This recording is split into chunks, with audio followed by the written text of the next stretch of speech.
A girl just sat down on the bus when a sharp weapon pressed against her body. The man threatened her to hold him tight, or he'd drag her down with him to save her life. The girl had no choice but to comply. Little did she know this would completely change her fate. A gang of thugs with fierce looks searched through the bus like hungry wolves. Soon, the leader walked straight toward them. At this life-or-death moment, the girl calmly spoke up. "My boyfriend has a bad fever." The thug looked suspicious and yanked open the man's collar, revealing horrifying red rashes all over his body. The girl struck while the iron was hot and added that the disease was contagious. Disgust instantly flashed across the thug's face. He cursed and hurriedly left with his men. After the crisis was over, the man slowly came to his senses, looked at the girl in shock, and demanded to know what she did to him. The girl stammered that she just sprinkled some allergy powder, but before she could finish, the man passed out again from exhaustion and the drug's effect. When the bus reached the stop, the girl wanted to leave right away, but the driver stopped her, demanding she take this trouble with her. Looking at the unconscious man, the girl couldn't bear to leave him and finally decided to lend a hand. However, the girl came from the countryside. She came to the city to find her boyfriend. Back home, when she ran a small clinic, she saved every penny to pay for his tuition.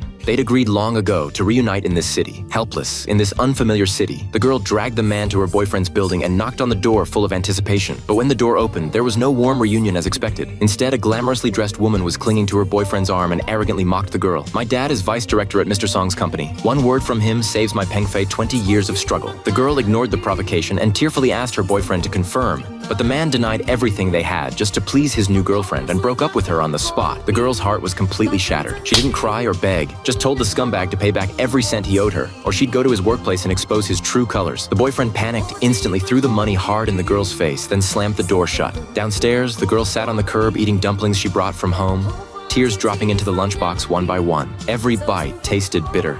She remembered her boyfriend always said these were the best dumplings he'd ever had, but now she was eating them alone. After some time passed, the man beside her woke up. Seeing the girl crying over cold dumplings, something flickered in his eyes. He carefully asked, "Did your ex dump you?" The girl quickly wiped her tears and urged him to leave, but the man suddenly pulled her into his arms. "It's just a man. I'll find you 10 of them." The girl's heart skipped a beat, but then noticed blood still seeping from his waist. She panicked immediately, quickly found a cheap motel and rented a room. Using her clinic experience, she cleaned his wound. Without anesthesia, the man trembled all over from pain, but didn't make a sound. After treating the wound, looking at the man's sleeping face, warmth inexplicably rose in the girl's heart. She couldn't help but whisper, "If I hadn't run into you, this little punk, where would I be right now crying alone somewhere?"